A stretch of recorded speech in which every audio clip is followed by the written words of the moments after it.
today's program for the Practice Management Committee. Just certifications, a certification for socially just and equitable organizations. My name is Basil Roussos. I'm a project manager and senior associate at Hord Copeland Macht and a co-chair of the AIA Baltimore Practice Management Committee. Our presenters today are Allison Wilson, AIA Lead AP and WELL AP. She is an architect and sustainability director of Air St. Gross, a nationally recognized leader in high performance design for colleges, universities, and cultural institutions.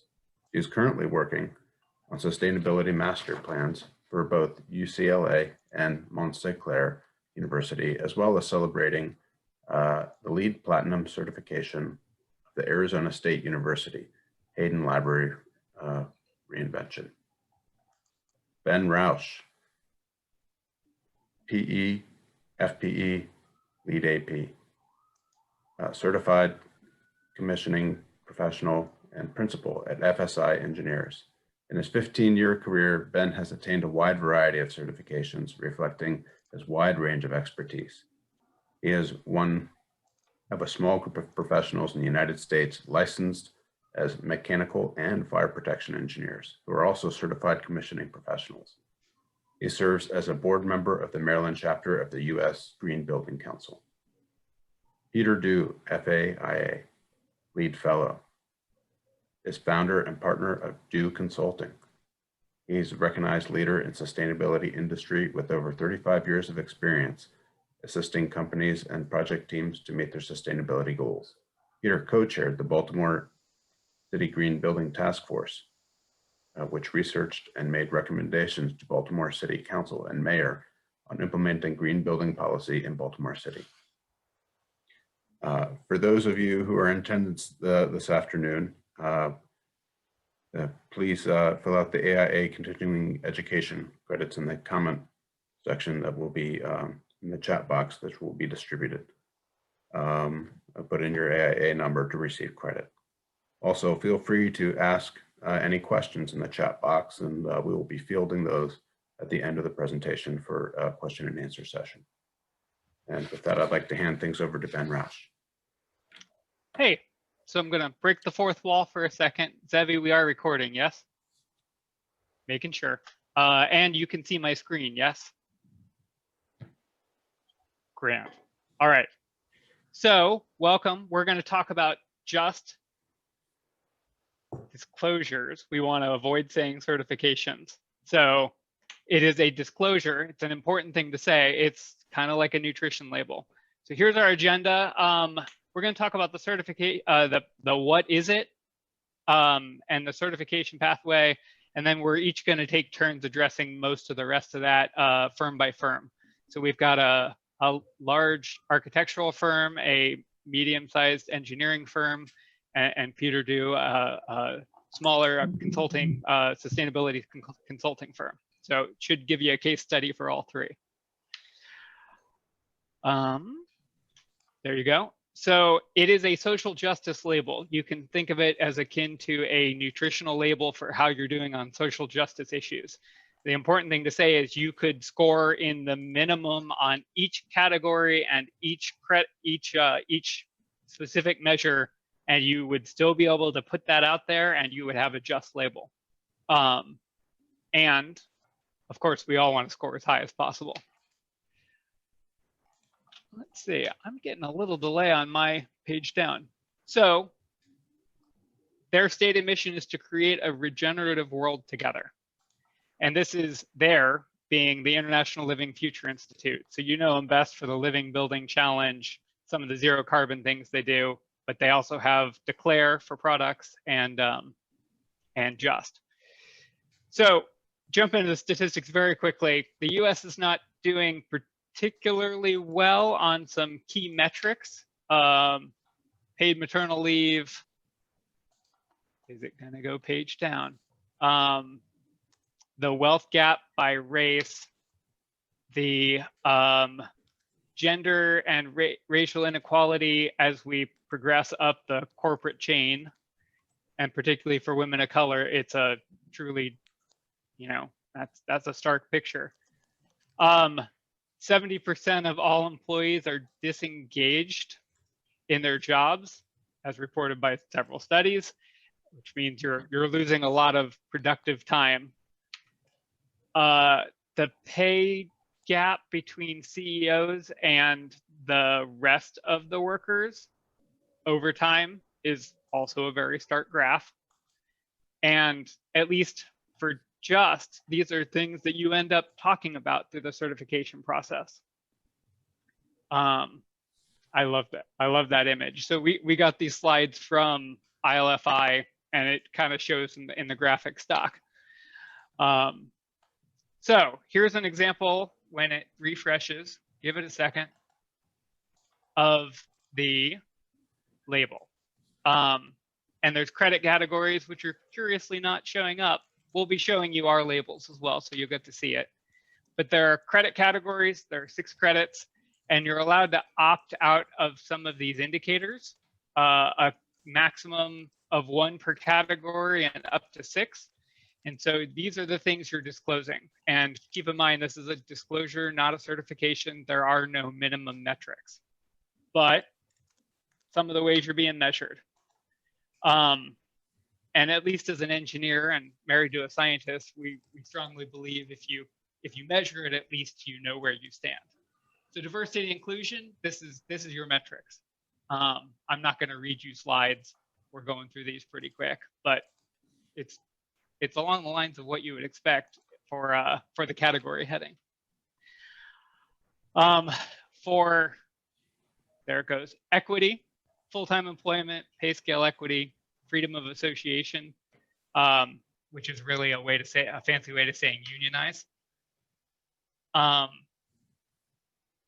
Just gonna go. There's a little more for equity, for living wage and gender pay equity. I'll tell you an interesting story on gender pay equity when we get there to our case study. Health, physical health, and also well-being, about how you're treating your employees, more than just physical health. Employee benefits, we had a lot of discussion, and you'll see in case studies, this was one key area of focus.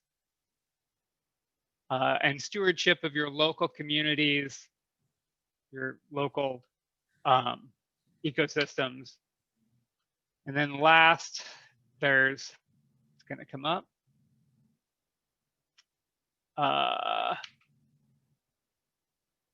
It's essentially your purchasing, your supply chain, who you choose to purchase from and what that supply chain looks like, and who your partners are in that supply chain. All right, so some of the benefits. Here you go. Some slides. 72% of people globally say business is failing to take care of the planet and society as a whole. And this gives one way to at least generate a conversation about it. There's another example. So these are, quotes from organizations in the AE industry we know pretty well. We know for a fact from studies that gender diverse companies are more likely to outperform their peers, and ethnically diverse companies are even more likely to outperform their peers. And this gives you a metric to go about measuring it. I'll let you read the quote. I'll give it a second.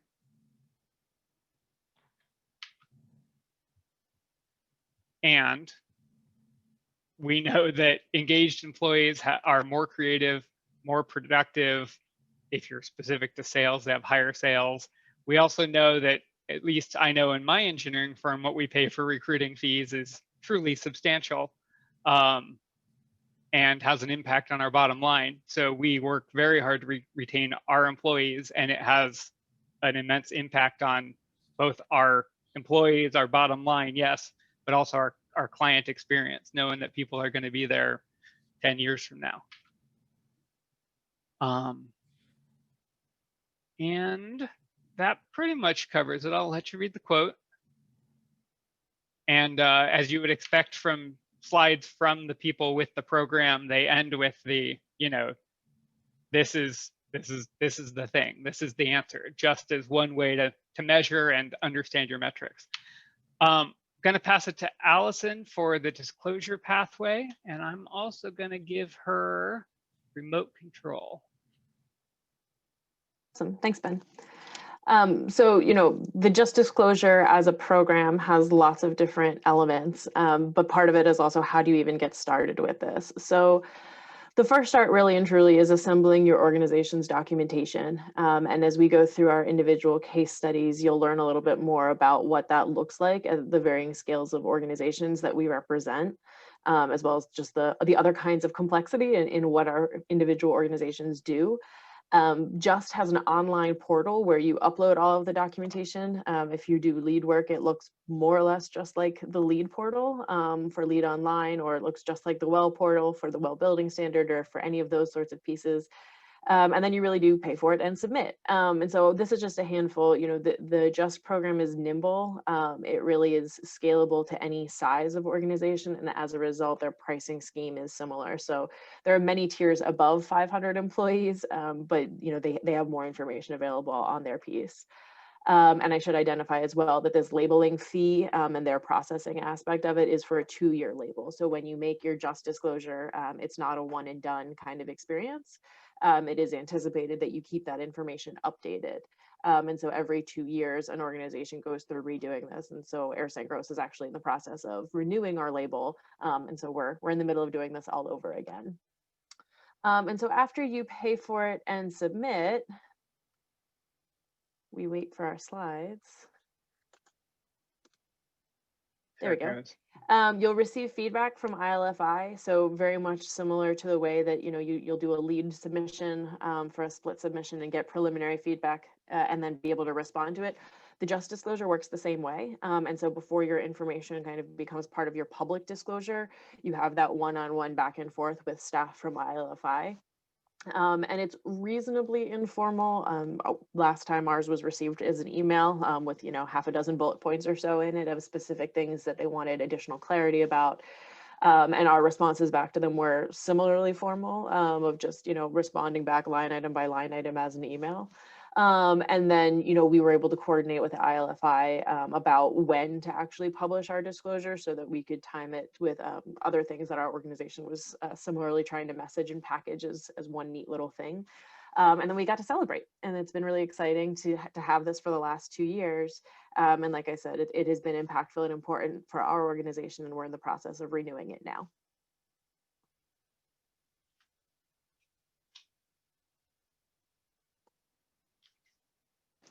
And so I'm the first up, aren't I? Yes, Sorry, you are. I forgot that I was supposed to keep going. So now we have our case studies, and I am first. So I know it was mentioned at the beginning, but I work for Air St. Gross. Many on this call are likely familiar with us. We were founded in 1912. There are about 170 of us to date. While we're based in Baltimore, we do have offices in Tempe, Arizona, as well as Washington, D.C., and I am actually calling in from Austin, Texas. So we are working all over the country. We started the process for our first Just Disclosure in November of 2017. And I will be the very first to tell you that this was not the ideal time of year to begin this process with, the folks that needed to be participating in our disclosure. That's kind of the busiest time of the year for them. We engage our CFO, we engage our HR folks, and at the end of the year, that's also the time when they're doing all of the end of year reporting and all of kind of promotions and bonuses and compensation adjustments and whatnot. So starting this process in November was probably the worst thing I could have imagined doing. And so we actually pressed pause on it. And so we restarted the process in June 2018 in acknowledgement of when folks have bandwidth to participate in this kind of process. And so we brought all the same group of folks together. We're able to make our preliminary submission plus or minus November of 2018. And we received our comments back from ILFI very quickly, but then we kind of sat on it and waited for the dust to settle for the end of 2018, allowed space for those same folks to be able to respond to the comments. And then we actually published our disclosure in March of 2019. So we were smarter about it the second time. This should actually say 2020 for when we started our renewal. but we started our renewal process in August of 2020, and we anticipate being able to renew our label on time as part of March 2021. So it's just a lesson learned of kind of where in the timeline of the year makes sense to do this work.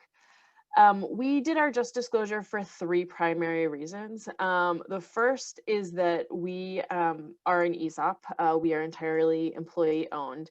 And as a result, it's really important for us to understand and take care of our people. We are all owners of VeriSign Growth, and that's really important to who we are culturally. And, you know, we've often worked in social justice space kind of from gut instinct and not necessarily with clear metrics. And the just disclosure gave us a way to really put some numbers to things that we had been doing instinctually and better understand ourselves and kind of draw a line in the sand for this is who we are today. And now that we're doing our renewal, we can now talk about, okay, and here's who we have become in the past 2 years. And then again, continuing to chart through time with how we evolve. The second reason was that we had the privilege and opportunity of working with Washington College on our firm's first Living Building Challenge project. And one of the petals that we were chasing for this particular building required a just disclosure for one of the organizations, and we volunteered to be the organization that would do it. And because again, it kind of aligns with who we are as a mission-driven organization. And the third benefit for us really is that we do a lot of high performance work that's third-party certified through LEED. And there is a pilot credit for project teams to pursue for organizations that have either just or B Corp or other similar kinds of kind of disclosures about their social justice practices. And so there were a lot of projects for us that have benefited in the last 2 years from a relatively low-hanging fruit credit on the LEED side of things.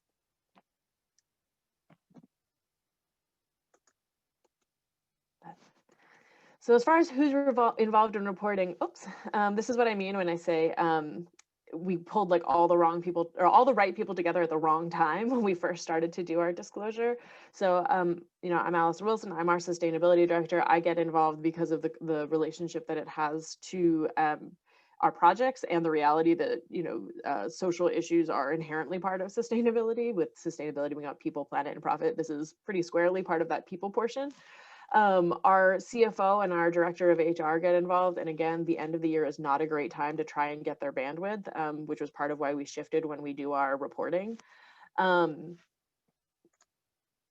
then we also, sorry, these slides are very touchy. We also engage the rest of our HR staff, Brittany and Vicky, with some of the statistical metrics. A lot of the data is stuff that frankly, I don't want to know. Or I don't want to have access to that personalized data. And so as the keepers of that information, they are positioned to help me cull through what we need to report the statistics. And then for a lot of the different pieces, our director of operations, Tim Burkett, is able to report on kind of where our dollars get spent, what our operations are that play into our ability to meet social justice practices. As far as how to launch it, this is really where I wanted to spend the bulk of my time. You know, we're 170 people, and getting 170 people on the same page about anything can be a challenge. It's a large enough group of people that it takes a lot. So I want to talk a little bit about what our first launch looked like. And this is part of why, you know, even though our disclosure was really done in kind of January, February of 2019, we didn't publish it until March because we wanted the time to build out our communications launch package. And so we really leveraged our intranet. Our intranet is called The Square, but we had 8 posts in 8 business days by 8 authors to talk through what the different sections of JUST are. And why we did this disclosure, a little bit about the data we reported in each one of those pieces. And largely this was to get the data out more broadly to the various folks who had contributed from just the small group who had contributed to reporting to, you know, we were talking about all of us, and it was important that that get known. We also have a practice manual that lives on our intranet that's kind of a more formalized document. It's not our employee handbook, but it's more of just our practice manual of how our organization works. And so when we published our disclosure, we added a section to our practice manual about this is our JUST label, here are all the different things that it reports, and here are all the other assets you need to know exist. You know, many of the policies that we reference as part of our JUST disclosure are part of our employee handbook.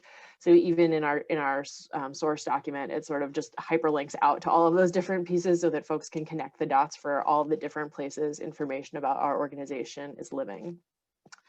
We also had a corporate blog post on our externally facing website talking about why we had done this and why we thought this was important. This was really well received by both our clients as well as sort of our peer group with all of you and all of our colleagues across the country. And especially, we work for lots of higher education institutions, and they were enthusiastic to see that we were engaging in these conversations that many of them are also engaging in and kind of entering into that dialogue with them. Using our social media accounts, we posted a whole bunch of information on all of our different platforms as a way to, again, just share the message that was out there and get some traffic and traction related to this. And that was really important to kind of launch the disclosure. But I also would be remiss if I didn't talk about some of the limitations of a just disclosure. Just like any kind of reporting system, it only asks certain questions and it asks for information to be presented back to it in a certain way. And our methodology for understanding our culture and our people is way more complicated than just can entirely absorb. It is only part of the tools we use as a firm to explain who we are and how we work. So one of the critical foundation committees at Air Sangros is our People and Culture Committee. And you can see in this wheel kind of 6 major spheres of influence. And, these spheres of influence do not directly align to any of the just pieces. This was developed kind of prior to, simultaneous and ongoing relative to our just disclosure. And so it's not a one-for-one correlation and it's not intended to be. But you can see, there are various spheres of this that align with some of the topics that Ben was talking about for just, but it also goes into much more specificity that really relates to who we are. And what's really frustrating in our just disclosure is that there is no way for me to be able to communicate or for us to be able to communicate everything that's in that wheel as part of what our just disclosure is. And so there are limitations to that disclosure. I would also say that, there are all these other ways in which we think about advancing equity, diversity, and inclusion in our professions. And there really aren't ways to talk about all of these. Really just deals purely with this practice piece of equity, diversity, and inclusion. It doesn't really give you a whole lot of space to talk about the project-based work that fits into this space. And it certainly doesn't have a whole lot of space for you to be able to share and talk about how you are working to produce greater equity in the pipeline of talent that your industry will have in future. And so again, there are just limitations to what just will support you in reporting and to talking about.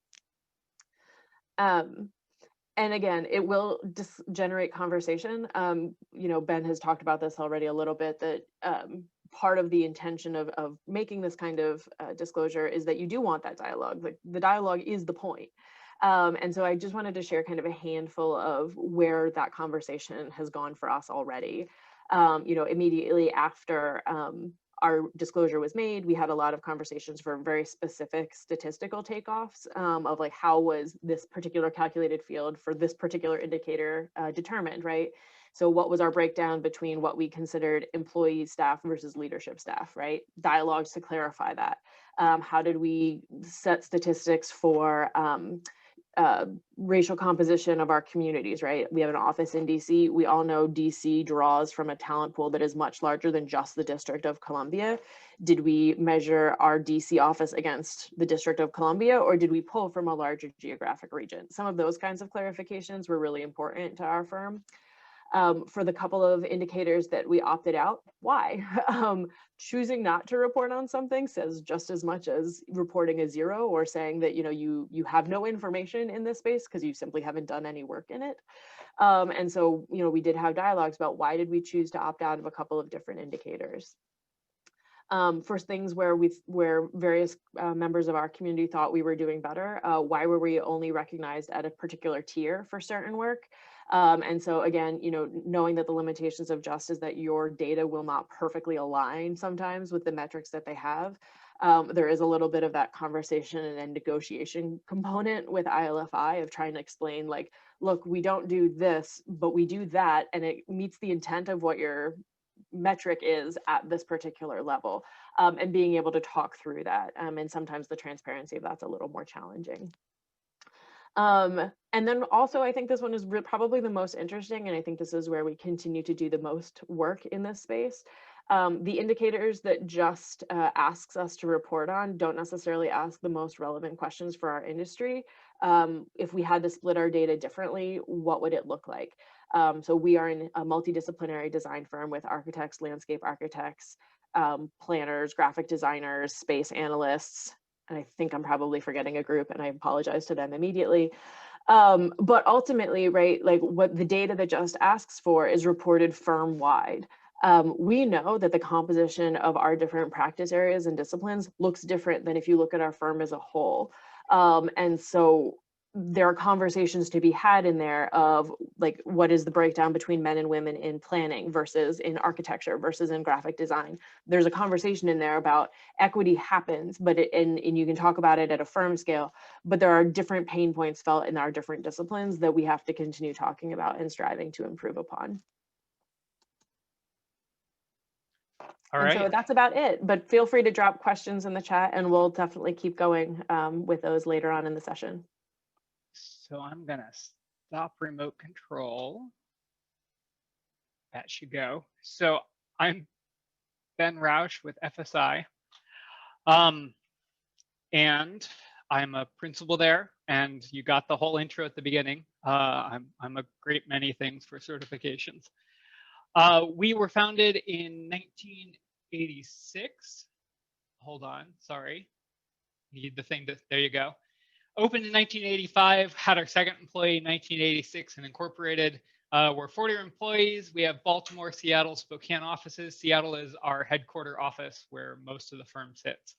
A bunch of lead projects. We've done 2 certified living buildings, 4 projects targeting ILFI certification.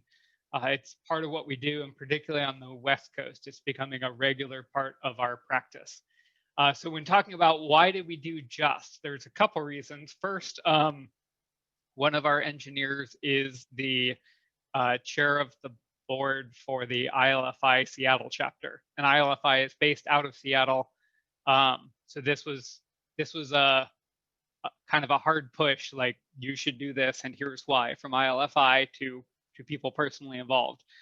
Second, we wanted to really focus on what are these metrics and how do we do and how do we improve? And I'll show you that a little bit. So here's our label. We started January, which was a great time to start for our accounting folks until we hit March anyways. And we ended up 10 months later publishing the disclosure. The renewal is due in October of next year, and we intend on switching from version 1, which is this disclosure, to version 2, which is what is now out. You can see our label there. Like I said, it's our nutrition label. This, if you know engineers, it might not surprise you. We do not do well at all on gender diversity, and particularly in mechanical engineering, even relative to our field. Our field is 5% graduate women by percentage of graduating from university, and our company is almost 20% women by engineers, but we still, as a larger comparison, we are compared against the whole field of engineering. It's not particularly great. My favorite one on here, the gender pay equity, we got docked because our women are paid more than our men for the same reason that, they're a smaller percentage. By the time they've made it to an engineering firm, they've made it through years of being a graduate, a student of at 5% women. They're rock stars that they made it down this path and made it into our firm, and they get paid like rock stars. So know that, you would think that they were really looking at gender pay equity and concerned about, are the men paid more? What they're concerned about is everyone paid the same, even if you flipped the traditional script. That's an interesting one. On some of these others, like Allison said, some things don't really apply. Animal welfare, you can see we got 1. And that was because we volunteer some of our time, some of our staff members. We give staff members 16 hours of volunteer time a year, plus we do some donation on the side of volunteer hours to community-focused projects. Because some of those were pet related, we've got some folks who volunteer at Whisker City to go out and help them essentially, clean and maintain a cat refuge. That's the only reason we got any there at all. Our regular operation doesn't deal with animal welfare, nor will most AE practices. Similarly, there are some things where you just go, that doesn't apply, we're going to meet it. Hazardous chemicals, you know, that's not something we're normally dealing with. So that's an interesting one. I'll wait for the slide to update. So Jeanette, her picture is twice as big because she's twice as awesome and because she was twice as important to this process. She's our controller. Some firms call them comptrollers. She's basically head of HR and accounting. And so this largely fell in her work, but then also involved two of our four principals, myself and Ola, for some of the operational and some of the legal aspects of what we're writing into our HR manual, what we're doing for you know, some of these that we evaluated on things like time off, and we actually increased from 8 hours to 16 hours volunteer time. Things like that had a financial impact that we needed as a business to you know, justify and wrap our heads around and take to the whole principal and associate group. All right, changes we made. So Allison mentioned corporate handbook, and yes, there's some language that we added to our corporate handbook. Things like the staff is allowed to unionize. There's a whole statement. It's longer than that. But yes, if our staff chose to unionize, we would allow it. And that doesn't exactly fit in an AE world, but it's fine. That's in there. We added increased pay for dependents. So we went from, we pay 100% of healthcare costs for employees, and we traditionally in the past have paid 25% of dependents, and we went to 50%. And that was directly out of this process and figuring out what that cost. And we actually just bumped that to 60% at the beginning of the pandemic.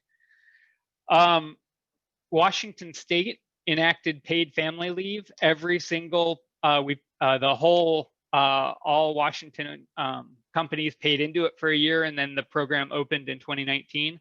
So every employee of ours, or really any Washington company, have 10 weeks of paid family leave, which is a pretty awesome program. And it also got us all the points because that program exists. That exists outside of us. So there are some location dependent things here, both for the metrics you're measured against and also just local programs.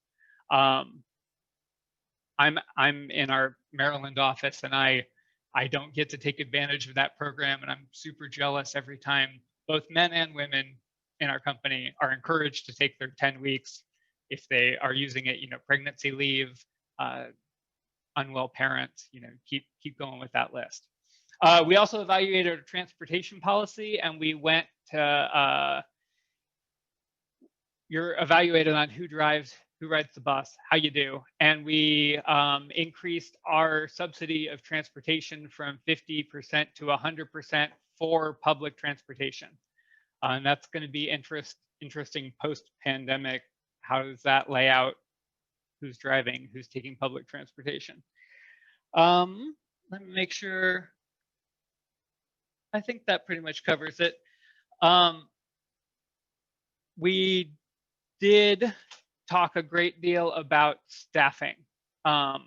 So let me go back to that label for a second. You can see, there it goes. For gender diversity, we did meh. For ethnic diversity versus our industry, we did very well.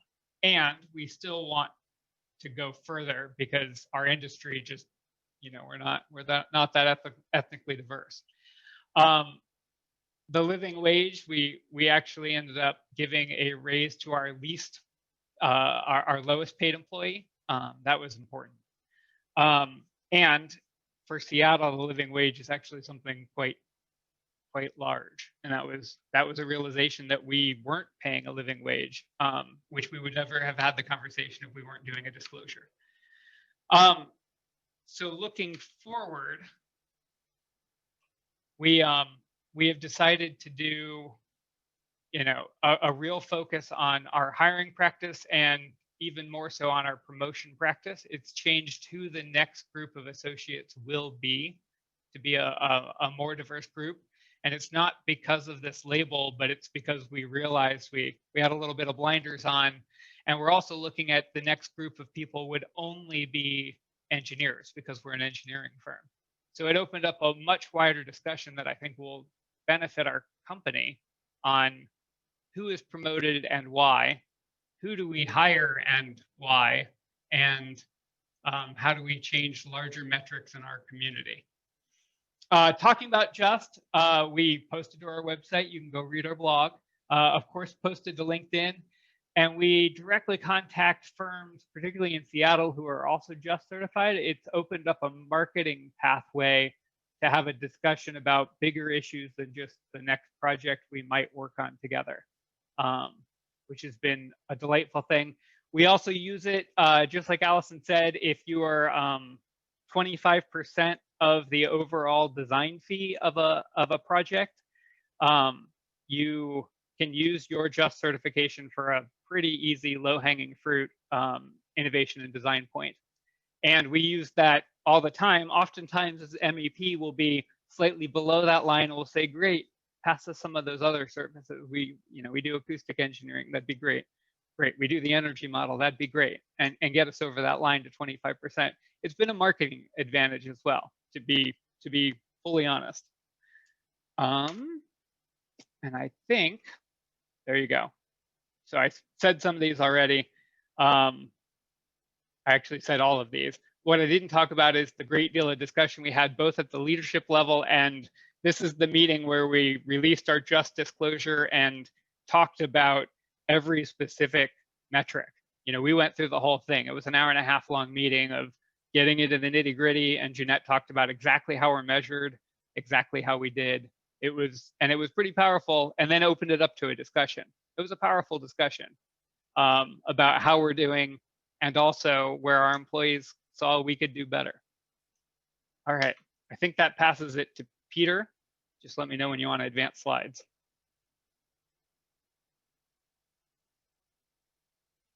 Oh, Peter, you're muted. All right, you can go to the next slide. Thank you. So Peter Du, I'm the president of Du Consulting. We're a small sustainability consulting firm. So when we did our Just label, we were 5 people. We just hired someone, so we're now 6, and we're just beginning our renewal process.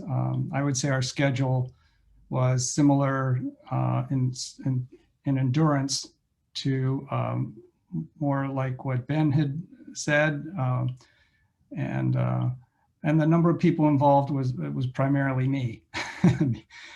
Being a small business, it's you have a different set of challenges, which I'll go into, but you'll see just by hiring one person, it can change your percentages significantly. Next slide. So this is our label. And the reason we did it was, I would say, as Ben has indicated, you can't manage what you don't measure. And we were interested, I was interested in understanding sort of how a small company could do this and how we would measure up against the standard. I feel a certain responsibility as a minority-owned business to look at this carefully. I think any business should do it, but particularly as a minority-owned business. We were at the time and continue to be fairly involved with ILFI. We had joined the Cascadia chapter of USGBC, and we had been a sponsor both of ILFI and of the Living Futures Conference several years. And we continue to be involved with them, but for those reasons, I think we really wanted to support this program. We wanted to understand where we stood in measuring ourselves against the standard, and we felt it was an important thing to do. Next slide. So, for a small business, the first category is 1 to 25. I think you have to have a minimum of 4 people. So we just sort of just fit in to qualify to be, to do the disclosure process. And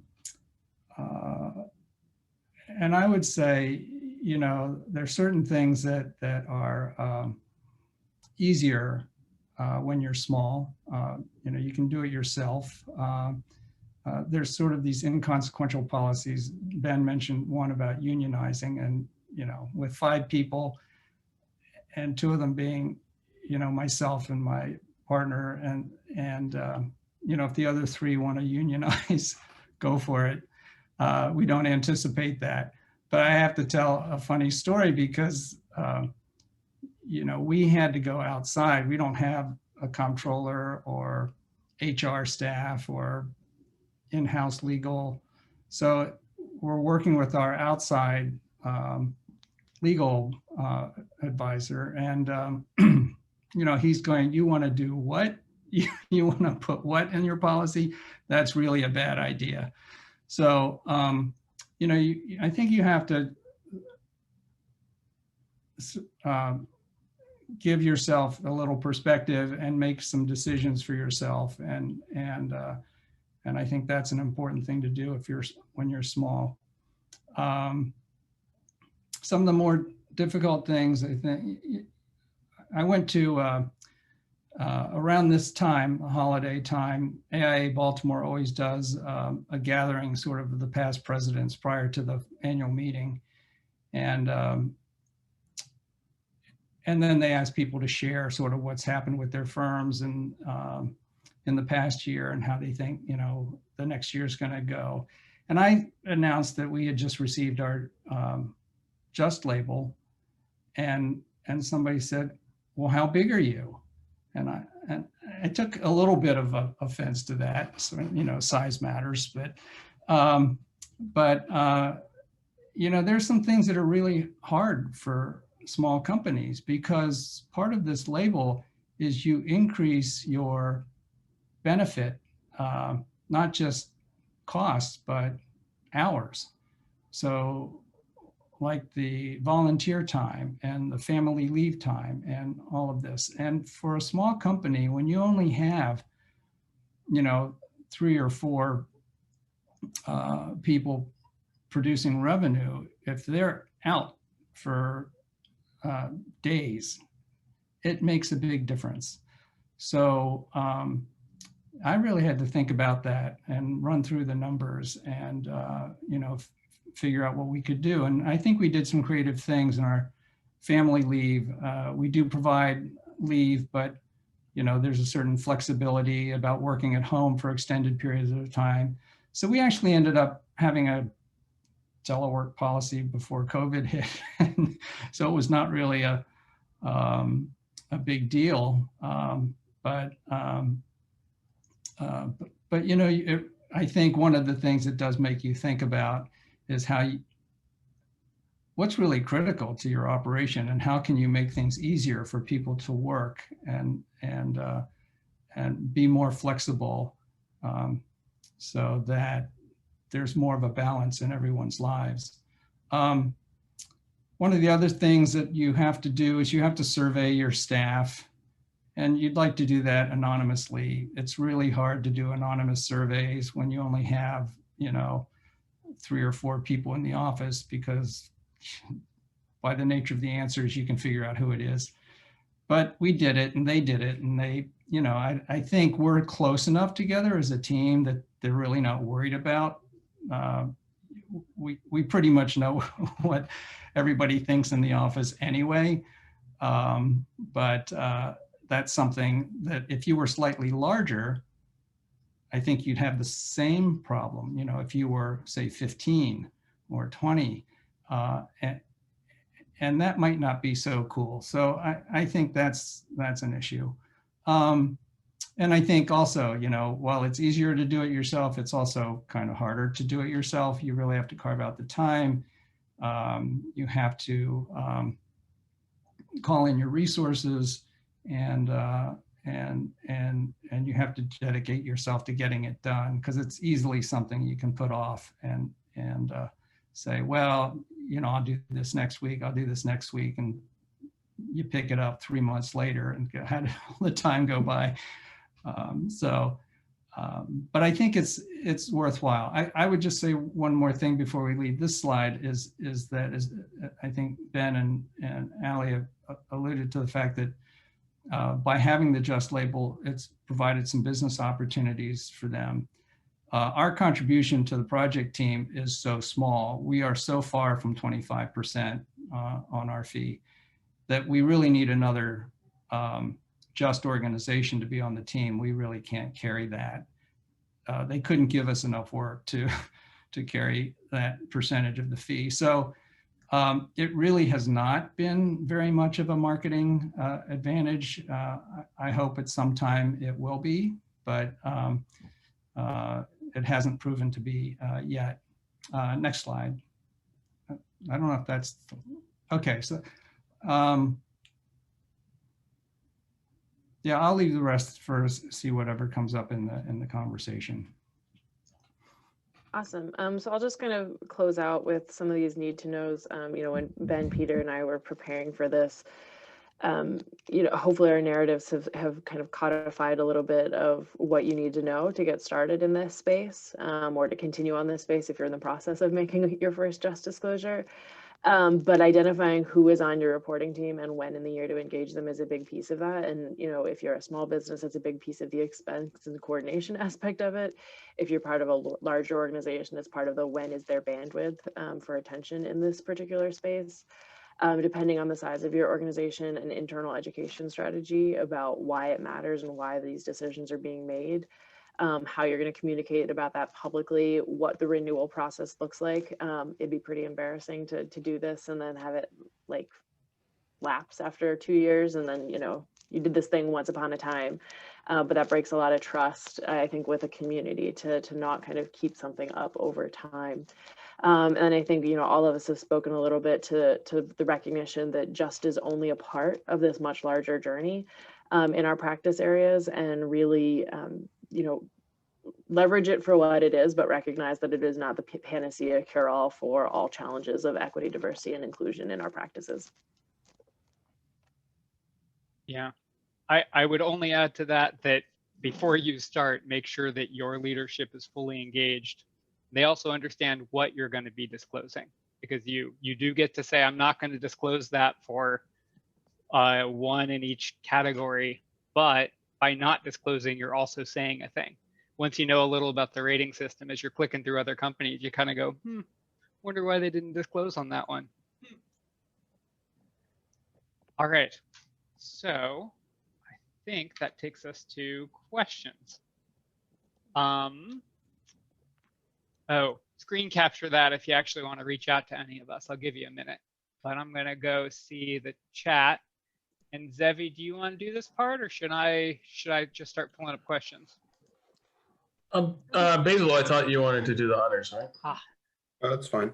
Be happy And to. folks can unmute too if you want to. Like, you know, I know there've been a little bit of back and forth, me and Carla sharing some thoughts or whatnot, but I don't know that we've gotten any big questions yet. So if there's anything anybody wants to know more about, or, you know, something wasn't clear or whatever else, please do jump in.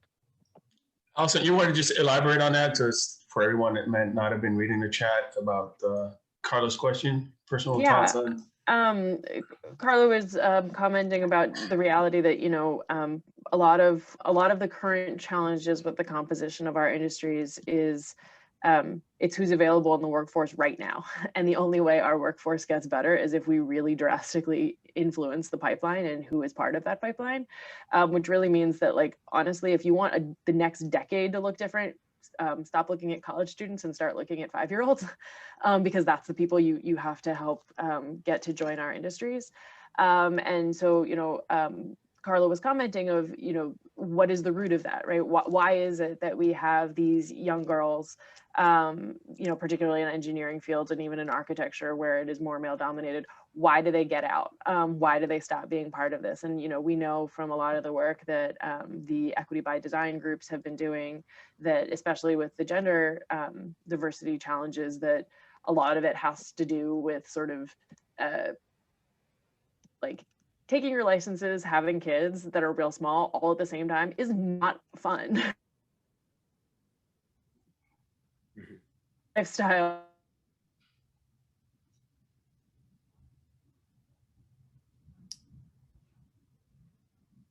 So Allison, you broke up there. We lost Allison. While we wait, I would like to tag in on that and say 100% what Allison is saying. We're looking at middle schools. Hey, you're back. Go ahead. We have, like I said, we have 16 hours apiece that we are, let's say, strongly encouraged. If you don't use your hours, you get your arm twisted a bit in our company. And part of the way that people are using that is going out and talking to middle and high school students, particularly in minority communities, about what does it mean to be an engineer, and at least planting the seed that this is also a viable career path in additional to the more commonly thought of, you know, professional paths, the lawyers and doctors and so on. So that's important. We've got some employees who choose to use their volunteer time for robotics competitions at the middle school level. That's a great way to get people, all people, really excited on, you know, what does it mean to be an engineer and why is this so much fun? I'm sure there's similar initiatives in architecture that you could join, and, you know, what we hear from folks in those is that they're doing it because it's fun. It's a great way to serve the community, and there's a certain amount of recruitment there to make sure that there's some gender and diversity balance. And that also just comes along with where you choose, what school you're choosing to work with. But ultimately, they end up as jazzed as the kids about these robotics programs, and they're you know, they come back with great stories and great pictures about how much fun they're having. So it doesn't have to be all doom and gloom at work. It can be truly a two-way street, and can be rewarding for everybody. I'd say mentorship and scholarship. You know, I know, Ben, you were just talking a lot about mentorship. School's expensive, especially if it's going to include graduate school. And to the extent that our organizations are being able to set those funds up and earmark them to support students in pursuing these careers, that's part of how you do it.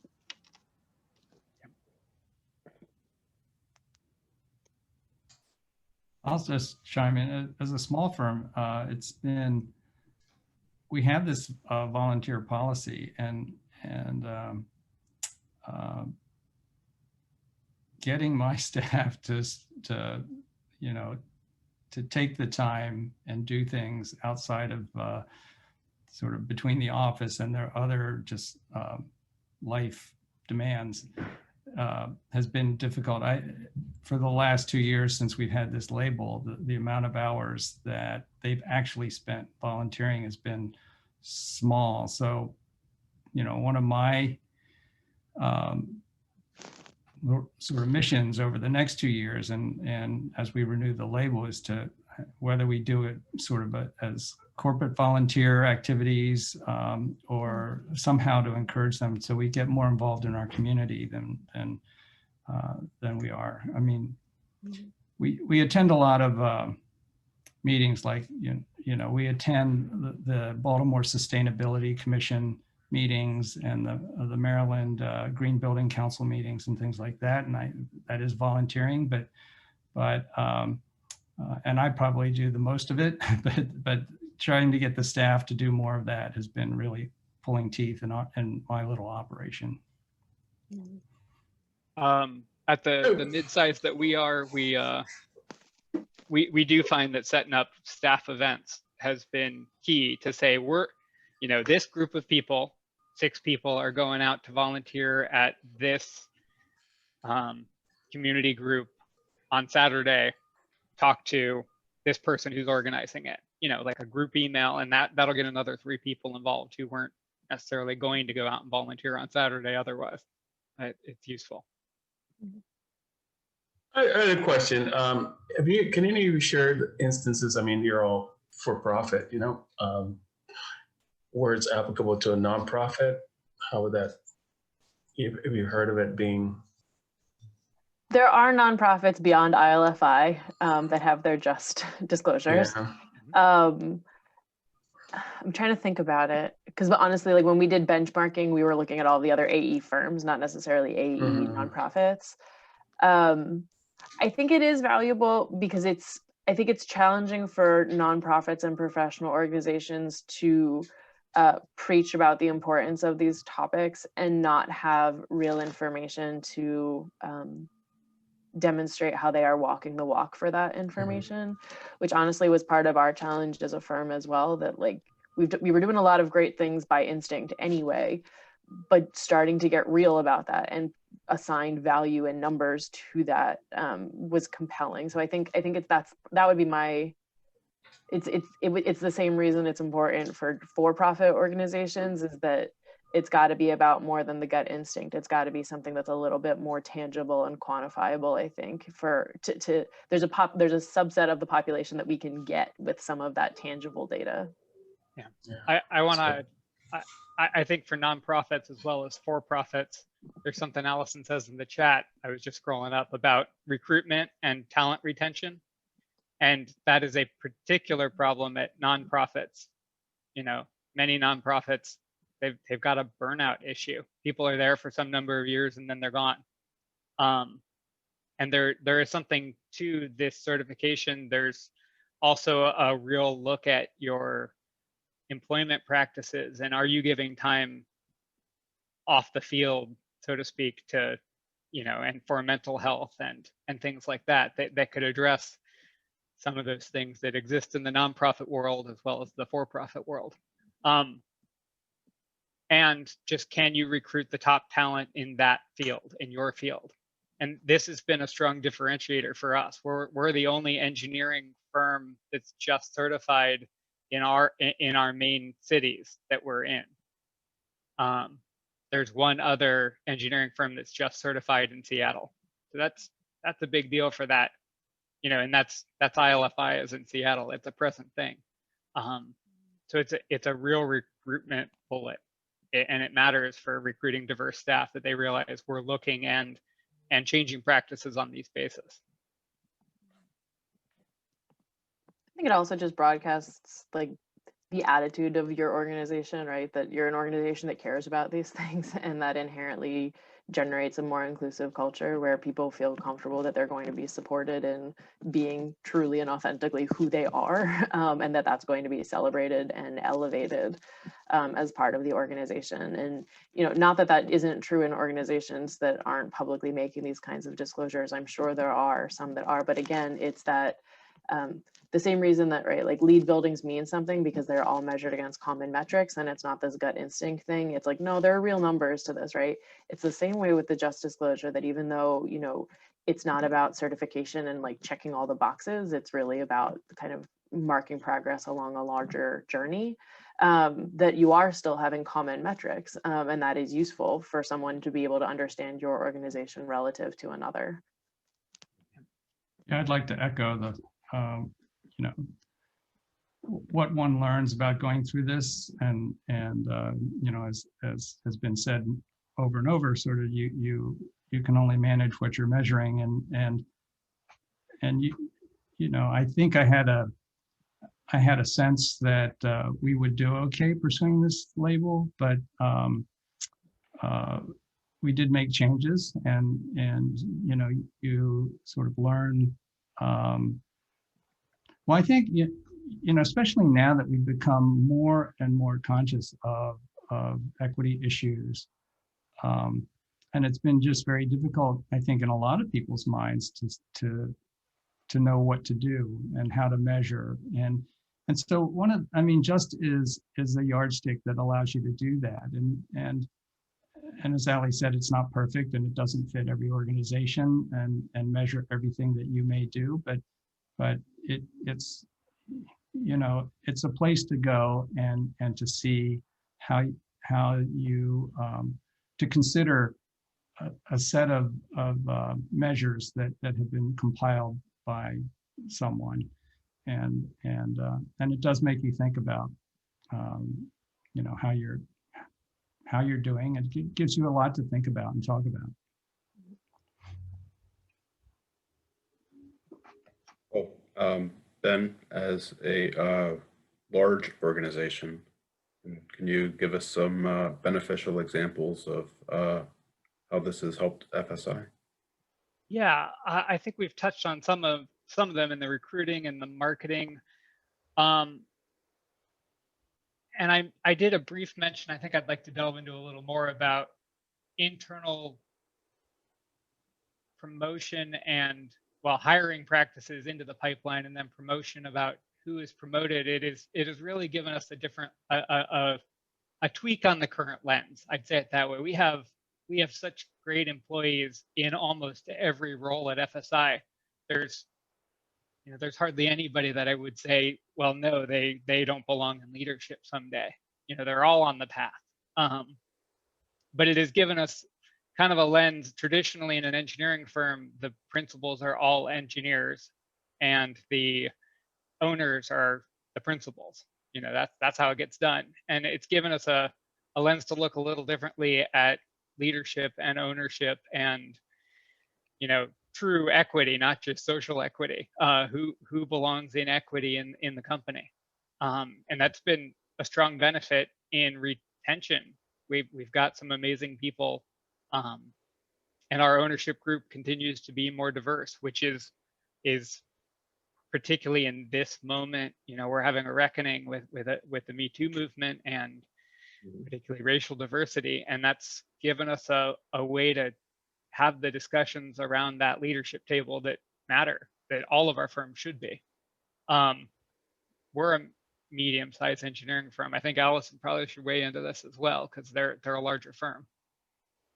Yeah, I certainly can. I think for us, it's really fun now that we're as far along in our renewal process as we are, because it was really exciting to do like the firm-wide surveys and be able to compare our data now against our data of who we were 2 years ago. And the narratives that came out of that were really impactful. So we do our survey every year in May as part of a larger kind of collaboration day week event that our firm holds. And this time around, honestly, the equity gap that was expressed in our survey data had less to do with gender or ethnicity or practice area than it did for technical and business staff. That was the gap. That there was a period of time, maybe 15 years ago, right, where like our business staff for HR, accounting, finance, everything was maybe 3 people, right? And like 3 out of 160 at the time, maybe, like it was a little bit of a different balance, but like we probably have 10 or 15 different accountants, HR staff. Like they are a real significant part of our community. Not that they weren't when they were only 3, but like at 15, like there was a sizable culture of them in and of themselves, right? And what became out of our survey was really this divide that they were feeling of like, there's the technical staff and the business is entirely about the technical staff. Meanwhile, me as a sustainability director, I don't know how to bill a client. Our accountants are incredibly important people to me. Our HR staff who make sure that I get paid every 2 weeks are incredibly important people to my life. So really starting to elevate that. And now like in our presentations and things, and again, it happened organically, but like our just disclosure is what highlighted the challenge, that like our project kickoff meetings, right? They always include our accounting staff now, right? Like so that they know what's going on. Like when we got to our Hayden Library got to platinum, right? Part of that was the purchasing of green power and kind of working through some contracting mechanisms for that, some payment mechanisms for that actually made our accounting people incredibly important for how that project got to its outcome, and other sorts of pieces like that. So I think it's really elevated their presence in our firm and hopefully have started to kind of rebalance some of the equity components that they were feeling as being out of whack. Allison said something important there that reminded me. So we found through this study that we wouldn't have necessarily recognized it's right in our face, but we would never have noticed that, oh, look, our front office staff are primarily women and our back office. Our engineering staff are primarily men, which we knew the engineering side, and we're hiring to correct that. But our front office staff being all women, we hadn't looked at that. And so our next 3 hires for that group were men, to try and gender balance both groups. That's it's not just it's not just a one way, like looking for the same thing as the pay equity I mentioned. It's not just one way. It's equal is equal. Mhm.